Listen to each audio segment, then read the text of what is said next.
እርሶስ ስልጣኑን በመልቀቅ የመፍትሄው አካል ለመሆን አላሰቡም ወይ? ዶሮ ብታልም ጥሬዋን ነው የሚባለው። ቁጭ ብሎ የሚያልሙ ሰዎች አሉ ሁሉ ጊዜ። አሁን ክቡር ሚኒስትሩ የሚናገሩት ንግግር እኔ ለዚህ ምክር ቤት ይመጥናል ብዬ አላምንም። ይህን ንግግር በቀጥታ ለሚከታተል ለኢትዮጵያ ሕዝብ ትክክል አይደለም። ምክንያቱም ይሄ ቤተ መንግስት የግል ቤተ መንግስት የሚባል የለም። ፓርኮች የመንግስት ፓርኮች እስከሆኑ ድረስ የመንግስት ሀብቶች ናቸው። በግል የተሰበሰበ ገንዘብ ለፐብሊክ ኢንቨስትመንት እስከዋለ ድረስ ገንዘቡ የመንግስት ይሆናል ማለት ነው። ዛሬ ሰኔ 30 ቀን 2018 ዓመተ ምህረት ነው የኢትዮጵያ የህዝብ ተወካዮች ምክር ቤት የሥራ ዓመት ማጠናቀቂያ። የዚህኛው ሰኔ 30 ለየት የሚያደርገው ደግሞ የፓርላማው የዓመቱ የሥራ ማጠናቀቂያ ብቻም ሳይሆን የአሁኑ ፓርላማ 5 ዓመቱን አጠናቆ የሥራ ዘመኑም የሚያበቃበት ነው። ከወር በፊት በተደረገ ምርጫም አሸነፉ ለተባሉ አባላት ይለቃል ማለት ነው። ታዲያ በዚህ ዕለት እስር ቤት ሆኖ የፓርላማ ወንበሩ አርጅቶ የሥራ ዘመኑ ስላበቃው ክርስቲያን ታደለ እናወራለን። ስለ ክርስቲያን ታደለ ማንሳት የፈለግነው እስር ቤት ሳይገባ በፊት በፓርላማው ያለ የፓርላማው ድምቀት ስለነበረ ነው። ክርስቲያን ታደለ የአማራ ብሔርተኝነት ራሱን ወደ ፓርቲ አሳድጎ ሲመጣ ግንባር ቀደም ሆነው ከመጡት ውስጥ ይገኛል። የአማራ ብሔራዊ ንቅናቄ አብን ከተመሰረተ አንስቶ በፓርቲው የፖለቲካ ጉዳዮች ኃላፊ ሆኖ የአማራ ብሔርተኝነትን መድረክ አኑሮታል። አማራ በወርዱና በቁመቱ ልክ ድርሻው ይገባዋል በሚለው ብራንድ ንግግሩም ይታወቃል። አሁን እስር ቤት ከመግባቱና ከስድስተኛው ሀገር አቀፍ ምርጫም በፊት ተመርጦ የህዝብ ተወካዮች ምክር ቤት ከመግባቱ በፊት ከሰኔ 15 2011 ዓ.ም የአማራ ክልል ባለስልጣናት ግድያም በኋላ እስር ቤት ውስጥ ገብቶ ነበር። ስድስተኛው ሀገር አቀፍ ምርጫ ሲካሄድ ባደረጋቸው ክርክሮች ብልጽግና ፓርቲን ከበድ አድርጎ ሲተችም ይታወሳል። ከዚያም ፓርላማ ገባ፣ የተከበሩም ተባለ። ክርስቲያን ታደለ ከተመረጠ በኋላ በፓርላማው 2 ዓመትም አልቆየም። ግን በፓርላማ 5 ዓመታት ሙሉ ከቆዩት በላይ የሚታወስባቸው ንግግሮችን አድርጓል። ጠቅላይ ሚኒስትር አብይ አህመድን ለአገሪቱ ሙሉ ችግር ተጠያቂ አድርጎ ከስልጣን ለመውረድ ሐሳብ አለዎት ብሏል። ጠቅላይ ሚኒስትሩ በሌሉበት ደግሞ በዚያው በፓርላማ ጠቅላይ ሚኒስትር አብይ አህመድ መንግስታቸው በ100 ቢሊዮኖች አንዳንዶች እስከ 1 ትሪሊየን ብር ነው ይሉታል በዚህን ያህል መጠን ያለውን ገንዘብ እያሰራው ያሉትን የጫካ ፕሮጀክት ላይ የፋይናንስ ህጋዊነት ጥያቄን አንስቷል። ጠቅላይ ሚኒስትር አብይ አህመድ ከስልጣን ይውረዱ የሚለውን የፓርቲ አጋሩ ደሳለኝ ጫኔ ቢደግመውም በፓርላማው ላይ የጫካ ፕሮጀክትን በክርስቲያን ታደለ ልክ የተቸ መኖሩ ያጠራጥራል። በ2015 ዓ.ም መጋቢት 19 ቀን ማክሰኞ ዕለት እንዲሆነ በዕለቱ ጠቅላይ ሚኒስትር አብይ አህመድ የመንግስታቸውን የሥራ አፈጻጸም አስመልክቶ ከህዝብ ተወካዮች ምክር ቤት አባላት ለሚነሳላቸው ጥያቄዎች ምላሽን ሊሰጡ ተገኝተዋል።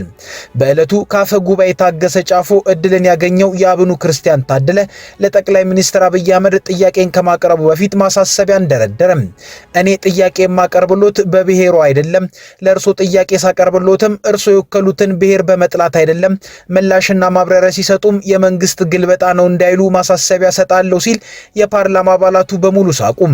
ከዚህም በኋላ ነው ጠቅላይ ሚኒስትር አብይ አህመድን ለሀገሪቱ ችግሮች ተጠያቂ በማድረግ እንደ ኃይለማርያም ደሳለኝ የመፍትሄው አካል ለመሆን ከስልጣን ለመውረድ አላሰቡም ወይ ብሎ የጠየቃቸው። የዜጎችን ደህንነትና የሀገርን ሉዓላዊነት መጠበቅ ዝቅተኛ የመንግስት ኃላፊነት ሆኖ ሳለ ዜጎች በማንነታቸው ምክንያት በመንግስት የጸጥታ ኃይሎች ይገደላሉ፣ ይፈናቀላሉ፣ ቤታቸው ይፈርሳል፣ ንብረታቸው ይወድማል። የሀገር ሉዓላዊነትን በሚዳፈር መልኩ የጎረቤት ሀገራት ሰራዊቶች በኢትዮጵያ ሰሜን ምዕራብና ደቡብ ምዕራብ ወሰኖች በርካታ ኪሎ ሜትሮችን ዘልቀው በመግባት ወረራ ፈጽመዋል። ይሄ ቀደም ሲል ከኔ የቀደሙ የተከበሩ የምክር ቤት አባላትም በጥያቄ መልክ ያቀረቡት የኢትዮጵያ ሰብአዊ መብቶች ኮሚሽንም በሪፖርቱ ደጋግሞ በመንግስት የጸጥታ ኃይሎች ስለሚገደሉ ዜጎች ስለሚፈጸሙ የሰብአዊ መብት ወንጀሎች፣ መፈናቀሎች፣ ግድያዎች፣ ቤት መፍረሶች በሪፖርቱ ያቀረበው ነው። አሁን ላይ ባለው ተጨባጭ ሁኔታ የዜጎች ደህንነትና የሀገር ሉዓላዊነት ዋነኛ ስጋት ምንጭ ሆኖ የምናየው እርስዎ የሚመሩት መንግስትን ነው። እርስዎ በአፎ ኢትዮጵያ አትፈርስም ቢሉንም በተግባር ግን ኢትዮጵያና ኢትዮጵያዊነት በመንግስቱ እየተናዱ ነው። የበርካታ ሀገራት መሪዎች መሰል ኃላፊነትን በወጉ ያለመወጣት ጉድለት ሲያሳዩ ህዝብን ይቅርታ ጠይቀው ስልጣናቸውን ሲለቁ ይታያል።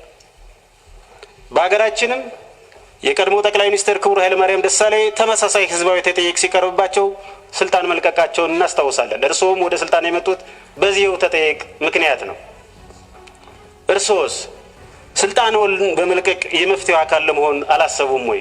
በወቅቱ ጠቅላይ ሚኒስትር አብይ አህመድ ዶሮ ብታለም ጥሬዋን ነው ብለው ነበር ምላሽን የሰጡት። ዶሮ ብታለም ጥሬዋን ነው የሚባለው። ቁጭ ብሎ የሚያልሙ ሰዎች አሉ ሁል ጊዜ። በዚያ መንገድ ጥሩ አይሆንም። ሁለተኛው ቢጨበጥ ጥሩ የሚሆነው ስልጣንን በሚመለከት በእኔና በተከበሩ አቶ ብናልፍ መካከል የሚደረግ ድርድር የለም። የስልጣን ባለቤት ህዝብ ነው። ስልጣን ሰጪም ነፋጊም ህዝብ ነው። እኔና አቶ ብናልፍ ማድረግ ያለብን የተሻለ ሐሳብ ይዘን ህዝባችን ጋር መቅረብና የኔን ሐሳብ ምረጥልኝ ብለን በሰጪው ነው የምንመረጠው እንጂ በምክር ቤት ውስጥ ስጠኝ ልቀቀኝ በሚል አይሆንም ማለት ነው። ሰጪው ጋር ሐሳብ የተሻለ ይዞ መቅረብ ያስፈልጋል። ለዚህ ስልጣን በኮሮጆ እንጂ በመናጆ አያዝም ነው እሱ ነው እና 3 ዓመት ይቀራል ለምርጫ። በውጭም አሉ ብዙ የኦሮሞ መንግስት እያሉ የሚዘፍኑ ዘፋኞች አሉ። እነሱን ጨምሮ ሰብሰብ ብሎ ሐሳብ አጠናክሮ ለኢትዮጵያ ህዝብ ማቅረብ ነው።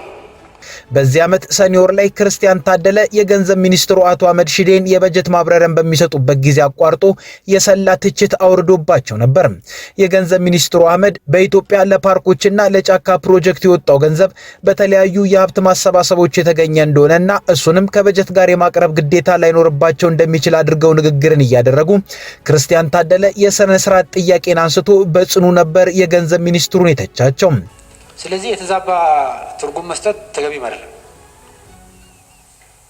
ለዛውም በሪሶርስ ሞቢላይዝ ተደርጎ ወዳጅ ሀገራት ጭምር ተጠይቆ የተሰራ ስራ ነው። ሌሎቹም እንደሆነ የእንጦጦ ፕሮጀክትም እንደሆነ ጥያቄ ያለኝ የተከበሩ ምክትል አፈ ጉባኤ። አመሰግናለሁ የተከበሩ ምክትል አፈ ጉባኤ። ክቡር ሚኒስትር በመሀል ስላቋረጥኩት ይቅርታ። የተጠየቀው ጥያቄና የተሰጠው ምላሽ በተለይ የሚሰጠው ምላሽ ይሄ ምክር ቤት ከመሆኑ አንጻር የህግና የስነ ስርዓት ጉዳዮችን የጣሰ ነው። ይሄውም ምንድነው? አንድ ማንኛውም ግለሰብ በግሉ ገንዘብ መሰብሰብ ይችላል። የሚሰበስበውን ገንዘብ ግን ለህዝባዊ ዓላማዎች ሲያውለው ገንዘቡ በመንግስታዊ ስነ ስርዓቶች ውስጥ ማለፍ መቻል አለበት። ይህን የመቆጣጠር ኃላፊነት የገንዘብ ሚኒስቴር ኃላፊነት ሆኖ ሳለ ይሄ በግራንት የመጣ ነው በምን የመጣ ነው በሚል ተገቢ ያልሆነና ከህግ ውጪ የሚደረግ ነው። ያማይሆን ከሆነ ይሄ ምክር ቤት ሙሉ ስልጣን አለው። በየተወካዮች ምክር ቤት ያሰራርና የአባላት ስነ ምግባር ደንብ ቁጥር 6/2008 አንቀጽ 140 ላይ ንዑስ አንቀጽ 3 ላይ የተቀመጠ ነው። ማንኛውም የምክር ቤት አባል በስፖንሰርሺፕ ከግለሰብ ወይም ሌሎች ጥቅሞችን ገንዘብ መሰብሰብ አይችልም ይላል። በግል ደረጃ መሰብሰብ አይቻልም። በመንግስት ደረጃ ከተሰበሰበ ደግሞ የግዴታ በመንግስት ቋት ማለፍ መቻል አለበት። በመንግስታዊ የፋይናንስ አስተዳደር ማለፍ መቻል አለበት። አሁን ክቡር ሚኒስትሩ የሚናገሩት ንግግር እኔ ለዚህ ምክር ቤት ይመጥናል ብዬ አላምንም። ይህን ንግግር በቀጥታ ለሚከታተል ለኢትዮጵያ ህዝብ ትክክል አይደለም። ምክንያቱም ይሄ ቤተ መንግስት የግል ቤተ መንግስት የሚባል የለም። ፓርኮች የመንግስት ፓርኮች እስከሆኑ ድረስ የመንግስት ሀብቶች ናቸው። በግል የተሰበሰበ ገንዘብ ለፐብሊክ ኢንቨስትመንት እስከዋለ ድረስ ገንዘቡ የመንግስት ይሆናል ማለት ነው። የመንግስት ከሆነ ደግሞ በዚህ ምክር ቤት መጽደቅ መቻልም አለበት፣ ቁጥጥር ሊደረግበት ይገባል። ይሄ ገንዘብ ደግሞ በጣም ግዙፍ ገንዘብ በሚዲያ አይደለም፣ እዚሁ ክቡር ጠቅላይ ሚኒስትሩ ቀርበው ነው ያስረዱ ለዚህ ምክር ቤት 49 አይደለም 500 ቢሊዮን ነው ብለው የተናገሩት ክቡር ጠቅላይ ሚኒስትሩ ለዚሁ ምክር ቤት ነው። ይሄ በአንድ የፋይናንስ ሚኒስተር ደረጃ ሲባል ለዚህ ምክር ቤት አይመጥንም። በተለይ እኛ ህዝብን ወክለን እዚህ ለተቀመጥንም አይመጥንም፣ ህገወጥም ነው። ህግን የጣሰ እንትን ስለሆነ እዚህ እርምት እንዲደረግበት ፈልጋለሁ። አመሰግናለሁ። በእኔ በኩል እኔም የምክር ቤት አባል ነኝ። ከሚኒስትር ኃላፊነቴም በተጨማሪ ለምክር ቤቱ መረጃ እያቀረብኩ ነው። ምንም አይነት የተጣሰ የምክር ቤት ስነ ስርዓት የለም። ከዚህ በኋላ በአማራ ክልል የተባባሰውን የሰላም እጦት ተከትሎ ክርስቲያን ታደለ እስር ቤት መግባቱ ተሰማ። እስካሁንም የፍርድ ሂደቱን በመጠባበቅ ላይ ነው። ጠቅላይ ሚኒስትር አብይ ያኔ በፓርላማ ለክርስቲያን መልስ ሲሰጡ 3 ዓመታትን መጠበቅ ጥሩ ነው፣ ምርጫውም 3 ዓመት ነው የቀረው ብለው ነበር። ከ3 ዓመት በኋላም ክርስቲያን አልተፈታም። ቢፈታም የፓርላማ ወንበሩን አያገኘውም። የሱ የፓርላማ ወንበር ጊዜ ዛሬ ይጠናቀቃል። እርግጥ ክርስቲያን ዛሬ ቢፈታም የመሰረተውን አብን የተሰኘውን ፓርቲም በበፊቱ ቁመና ማግኘቱንም እንጃ። በትግራይ ክልል እድሜያቸው እስከ 15 የሆኑ ልጆች ጭምር እየታፈኑ በህገ ወጥ መንገድ እየተመለመሉ መሆኑን ዓለም አቀፍ የሰብአዊ መብት ተሟጋች ሂውማን ራይትስ ዎች ገለጸ። ተቋሙ አሜሪካ እንዲሁም የአውሮፓና የአፍሪካ ህብረቶች የትግራይ ባለስልጣናት የግዳጅ ምልመላውን እንዲያቋርጡና የተያዙ ልጆችን በሙሉ እንዲለቁ የሚያስችል ጫና እንዲያደርጉም ጠይቋል። የሰብአዊ መብት ተሟጋች ተቋሙ ይህንን ጥሪ ያቀረበው በትግራይ ባለስልጣናት ይፈጸማል ያለውን የግዳጅ ምልመላ በተመለከተ ባወጣው መግለጫ ነው። የግዳጅ ምልመላውን በተመለከተ ምስክሮች፣ የታፈሱ ሰዎችና ዘመዶች እንዲሁም ያመለጡ ወጣቶችን ጨምሮ 18 ሰዎችን ማነጋገሩን ገልጿል። የሂውማን ራይትስ ዎች መግለጫ እንደሚያስረዳው ከሚያዝያ አስቀድሞ በነበሩት ወራት የክልሉ ባለስልጣናት በህዝብ ስብሰባዎች፣ ደብዳቤዎችና የስልክ ጥሪዎች አማካኝነት የቀድሞ የትግራይ ኃይሎች ተዋጊዎች መልሰው እንዲመዘገቡ ሲያደርጉ ነበር። በሚያዝያ መጨረሻ በመንገዶች፣ በገበያዎችና በወርቅ ማውጫ ስፍራዎች የጅምላ ከበባ በማካሄድ ዘመቻው ተቀጣጠለ ሲልም መግለጫው አስፍሯል። የሰብአዊ መብቶች ተሟጋቹ የበታች ባለስልጣናት የቀድሞ ተዋጊዎች ዝርዝር እንዳላቸው እንዲሁም ሊመለመሉ የሚችሉ ሰዎችን ለመለየት የአካባቢ መረጃ ሰጪዎችን እንደሚጠቀሙ ቃለ መጠይቅ ካደረገላቸው ሰዎች መስማቱን ገልጿል። የትግራይ ኃይሎችና ባለስልጣናት የቀድሞ ተዋጊዎችን እንዲሁም ሌሎች ወንዶችና ወንድ ልጆችን አፍነው እየወሰዱ መሆኑን በመላው ትግራይ ክልል የተለያዩ ከተሞች የሚገኙ ማህበረሰቦች መናገራቸውንም በመግለጫው ተጠቅሷል። ነዋሪዎች እየተወሰዱ ያሉት ከመንገድ በምሽት የቤት ለቤት ፍተሻ እንዲሁም ከወርቅ ማውጫ ስፍራዎች እንደሆነም ሂውማን ራይትስ ዎች ገልጿል። የሰብአዊ መብቶች ተቋሙ በማሳያነት ከጠቀሳቸው ክስተቶች አንዱ አዲ ጉደም ከተማ ውስጥ የተፈጸመው ነው። ተቋሙ ያነጋገራቸው አንድ ነዋሪ የፖሊስ፣ የሚሊሻ እንዲሁም የቲዲኤፍ አባላት የቀን ሰራተኞችና አርሶ አደሮችን ጨምሮ ሰዎችን ሲወስዱ መመልከታቸውን ገልጿል። በማዕከላዊ ትግራይ ዞን ቆላ ተንቤን አቅራቢያ በሚገኝ የወርቅ ቁፋሮ ስፍራ የተሰማሩ የባህላዊ ማዕድን አውጪዎች ተይዘው ወደ መጡበት ወረዳ እንዲመለሱ እንደተደረጉ መግለጫ ያስረዳል። ከነዚህ መካከል የሆነ አንድ የወርቅ አውጪ ከ50 እስከ 60 ሰዎች ወደሚገኙበት ስፍራ ከተወሰደ በኋላ የትግራይ ኃይሎችን እንደሚቀላቀሉ እንደተነገራቸው መግለጹ በመግለጫው ሰፍሯል። በተሽከርካሪ እየተወሰዱ በነበረበት ወቅት ማምለጡን የተናገረው ማዕድን አውጪው መኪናው በከፍተኛ ፍጥነት እየተጓዘ በነበረበት ወቅት አንድ ሰው መንገድ ላይ መዝለሉን አስረድቷል። በጣም በፍጥነት በከፍተኛ ፍጥነት እያሽከረከሩ ነበር። አንድ ሰው ዘለለና መንገዱ ላይ ወደቀ። ወደ ኋላ ዞረን ስንመለከተው እየተንቀሳቀሰ እንዳልሆነ አየን ሲል እማኝነቱን ሰጥቷል።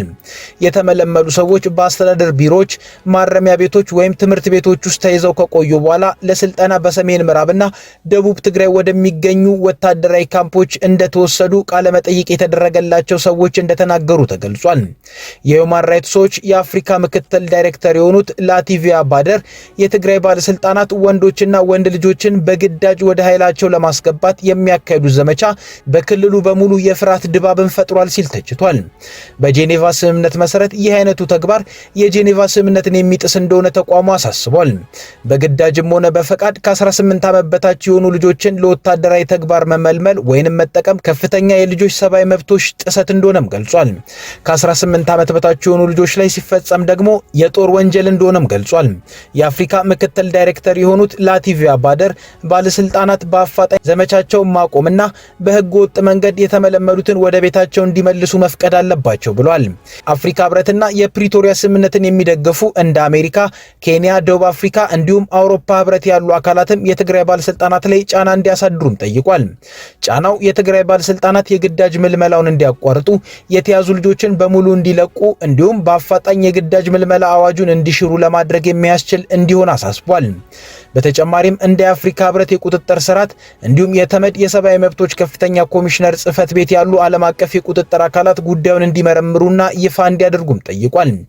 በትግራይ ክልል ይካሄዳል የተባለውን የግዳጅ ምልመላ ክስ በተመለከተ ባለፉት ሳምንታት የተለያዩ ሪፖርቶች ቢወጡም የክልሉ ባለስልጣናት ግን ምልመላው በአስገዳጅ ሁኔታ እየተካሄደ አለመሆኑን በመግለጽ ውድቅ አድርገውታል። ባለፈው ሳምንት መጨረሻ ይህንን ድርጊት ያሳያሉ የተባሉ ቪዲዮዎች ከተሰራጩ በኋላ የክልሉ የኮሚኒኬሽን ጉዳዮች ጉዳዮች ቢሮ ኃላፊ አብርሃም አጎስ ክስተቱ እንደሚጣራ ተናግረዋል። በዚህ ክስተት ውስጥ ተሳትፎ ያደረጉ የመንግስት ወይም የጸጥታ አካላት ካሉ በግልጽ አስተዳደራዊና ህጋዊ እርምጃ እንደሚወሰድም ገልጸው ነበር። ከኢትዮ ፍሮንት የዛሬ ጉዳዮቻችን እነዚህ ናቸው። አብራችሁን ስለቆያችሁ እናመሰግናለን። ቻናላችንን ሰብስክራይብ አድርጉልን። መልካም ጊዜ